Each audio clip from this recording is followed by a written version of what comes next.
दोस्तों, स्वागत है आप सभी का हमारे YouTube चैनल नीतू ठाकुर जी के में। आज हम लेकर आए हैं शुंग वंश और कर्ण वंश से संबंधित कुछ जी के प्रश्न। तो आइए वीडियो को शुरू करने से पहले यदि आप चैनल पर नए हैं तो प्लीज़ चैनल को सब्सक्राइब कर लें तथा बेल आइकन जरूर दबा दें, जिससे आगे आने वाली वीडियो का नोटिफिकेशन आप तक सबसे पहले पहुँच सके। तो आइए वीडियो को शुरू करते हैं। पहला प्रश्न है हमारा, शुंग वंश की स्थापना किसने की थी? तो शुंग वंश की स्थापना किसने की थी? ये की थी हमारी पुष्यमित्र शुंग ने। किसने? पुष्यमित्र शुंग ने। ऑप्शन बी, पुष्यमित्र शुंग ने। अगला प्रश्न है हमारा, पुष्यमित्र शुंग किस मौर्य शासक का सेनापति था? तो पुष्यमित्र शुंग किस मौर्य शासक का सेनापति था? ये था हमारा बृहद्रथ का। किसका? बृहद्रथ का। ऑप्शन डी, बृहद्रथ का। अगला प्रश्न है, पुष्यमित्र शुंग ने बृहद्रथ की हत्या कहाँ की थी? कहाँ पर की थी?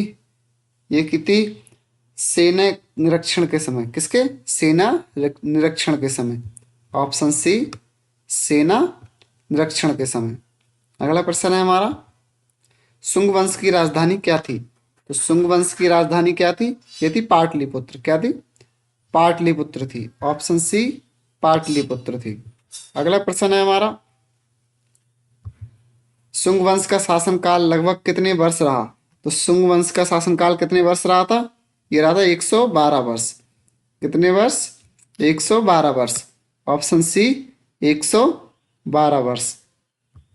अगला प्रश्न है, शुंग वंश का सबसे शक्तिशाली शासक कौन था? शुंग वंश का सबसे शक्तिशाली शासक कौन था? तो ये कौन था हमारा? ये था पुष्यमित्र। कौन? पुष्यमित्र। Option B, Pushyamitra. अगला प्रश्न हो जाएगा हमारा, अग्निमित्र किस क्षेत्र का शासक था? अग्निमित्र किस क्षेत्र का शासक था? तो ये किस क्षेत्र का शासक था? ये था विदिशा क्षेत्र का। किसका? विदिशा का। Option B, Vidisha. अगला प्रश्न है हमारा, अग्निमित्र का उल्लेख किस ग्रंथ में मिलता है? तो अग्निमित्र का उल्लेख किस ग्रंथ में मिलता है? तो ये किसमें मिलता है? मालविकाग्नि मित्रम में। किसमें? ऑप्शन बी, मालविकाग्नि मित्रम में। अगला प्रश्न है हमारा, मालविकाग्नि मित्रम के लेखक कौन है? तो इसके लेखक कौन है? इसके लेखक हैं हमारे इसके लेखक कौन है? इसके लेखक हैं कालिदास जी। कौन? कालिदास जी। Option C, Kalidas. अगला प्रश्न है हमारा, पुष्यमित्र शुंग ने किस वैदिक यज्ञ का आयोजन किया? तो किस वैदिक यज्ञ का आयोजन किया था इन्होंने? ये किया था अश्वमेध का। किसका? अश्वमेध का। ऑप्शन सी, अश्वमेध का। अगला प्रश्न है हमारा,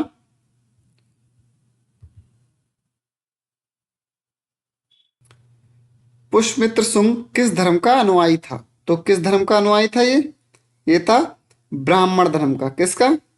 ब्राह्मण धर्म का। ऑप्शन सी, ब्राह्मण धर्म का। अगला प्रश्न है हमारा, शुंग काल में किस धर्म का संरक्षण हुआ? तो किस धर्म का संरक्षण हुआ था? ये होता ब्राह्मण धर्म का। किसका? ब्राह्मण धर्म का। ऑप्शन सी, ब्राह्मण धर्म का। अगला प्रश्न है हमारा, बौद्ध ग्रंथों के अनुसार पुष्यमित्र पर क्या आरोप हैं? तो ये बौद्ध विरोधी। क्या आरोप हैं? बौद्ध के विरोधी थे। ऑप्शन सी, बौद्ध विरोध।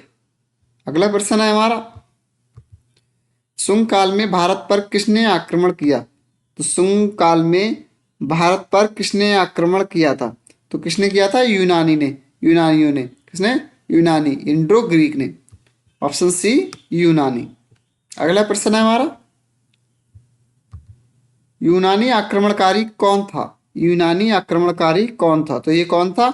डेमेट्रियस। कौन? डेमेट्रियस। Option A, Demetrius. अगला प्रश्न हो जाएगा हमारा, पुष्यमित्र ने यूनानियों को किस नदी के तट पर रोका था? तो किस नदी के तट पर रोका था इन्होंने? ये रोका था यमुना नदी के तट पर। कौन सी नदी? यमुना नदी के। ऑप्शन सी, यमुना नदी के। अगला प्रश्न है हमारा, वसुमित्र ने किस यूनानी को पराजित किया? वसुमित्र ने किस यूनानी को पराजित किया? तो किसको किया था ये? डेमेट्रियस को। किसके लिए? डेमेट्रियस के लिए। Option B, Demetrius. अगला प्रश्न हो जाएगा हमारा, शुंग काल की कला को क्या कहा जाता है? शुंग काल की कला को क्या कहा जाता है? तो इसे कहा जाता है शुंग कला। क्या कहा जाता है? शुंग कला। ऑप्शन सी, शुंग कला। अगला प्रश्न है हमारा, भरहुत स्तूप का निर्माण किस काल में हुआ? भरहुत स्तूप का निर्माण किस काल में हुआ? तो किस में हुआ था? शुंग शुंग काल में। किसमें? शुंग काल में। अगला प्रश्न है हमारा, सांची स्तूप का विस्तार किसने कराया था? सांची स्तूप का विस्तार किसने कराया था? तो किसने कराया था? शुंग शासकों ने। किसने?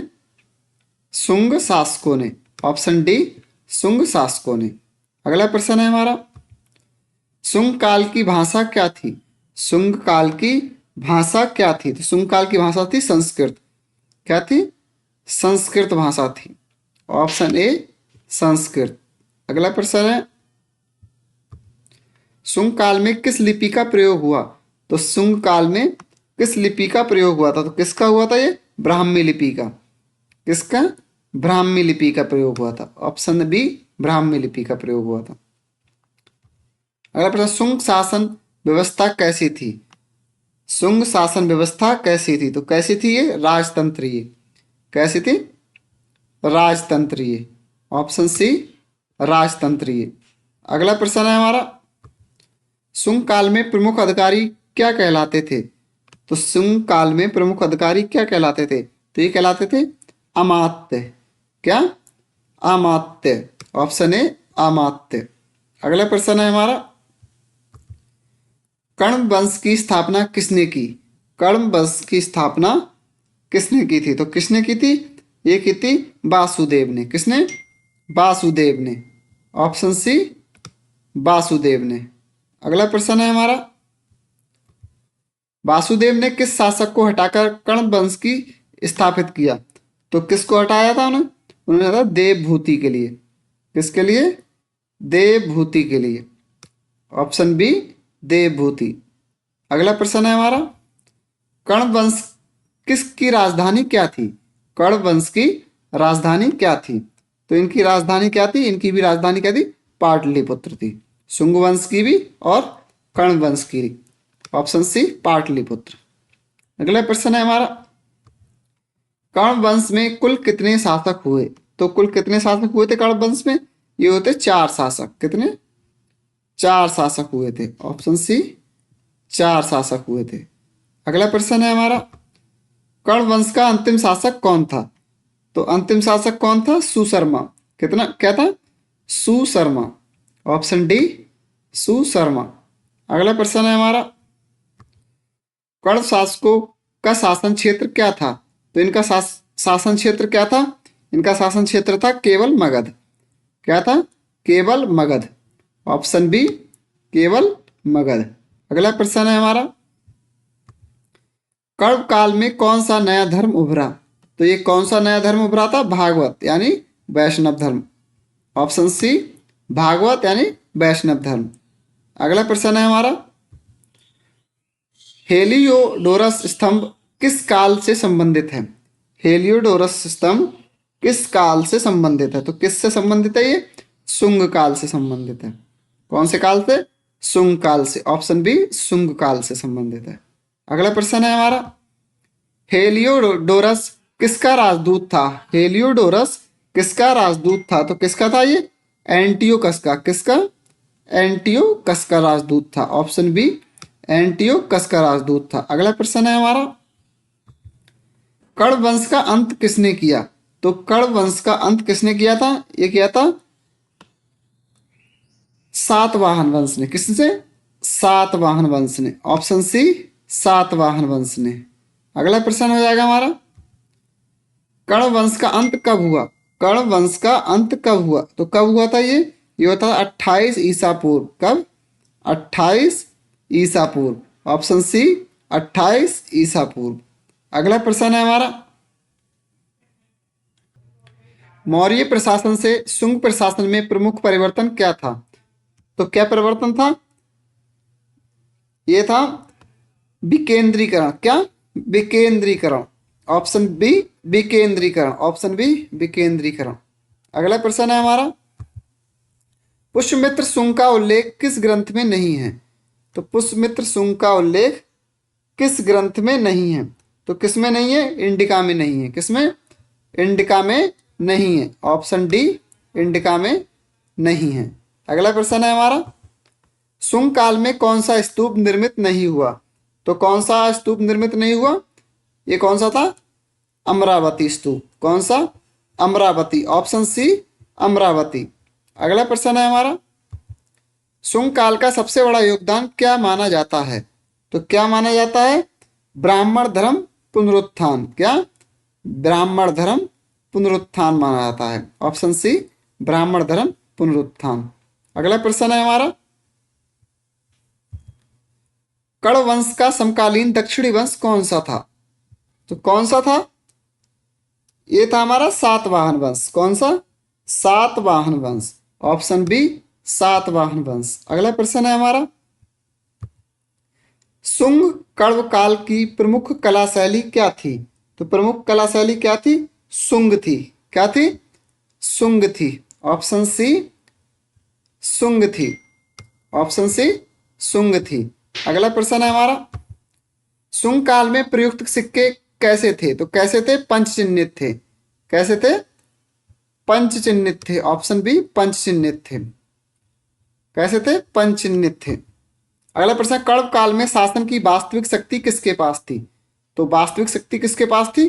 किसके पास थी? मंत्री के पास। ऑप्शन सी, मंत्री के पास। अगला प्रश्न है हमारा, सुंग काल में संस्कृत के विकास का प्रमाण कहाँ मिलता है? तो कहाँ पर मिलता है ये मिलता है हमारा अश्वमेध यज्ञ में। किसमें? अश्वमेध यज्ञ में। ऑप्शन बी, अश्वमेध यज्ञ में। अगला प्रश्न है हमारा, सुंग कर्ण काल को किस युग की भूमिका माना जाता है? तो किस युग की भूमिका माना जाता है? गुप्त युग की। किसकी? गुप्त युग की भूमिका माना जाता है। ऑप्शन बी, गुप्त युग। अगला प्रश्न है हमारा, अगला प्रश्न है, सुंग वंश का अंतिम प्रभाव किस क्षेत्र में रहा था? तो ये किस क्षेत्र में रहा था? ये रहा था मगध व मध्य भारत में। किसमें? मगध व मध्य भारत में। ऑप्शन सी, मगध व मध्य भारत में। तो ये थे हमारे सुंग वंश तथा कर्ण वंश से संबंधित कुछ जी के प्रश्न। यदि वीडियो आपको पसंद आई हो तो प्लीज चैनल को सब्सक्राइब कर दें तथा बेल आइकन दबाना ना भूलें, जिससे आगे आने वाली वीडियो आप तक पहुंच सके। तो वीडियो को लाइक और शेयर करना ना भूलें। जय हिंद, जय भारत।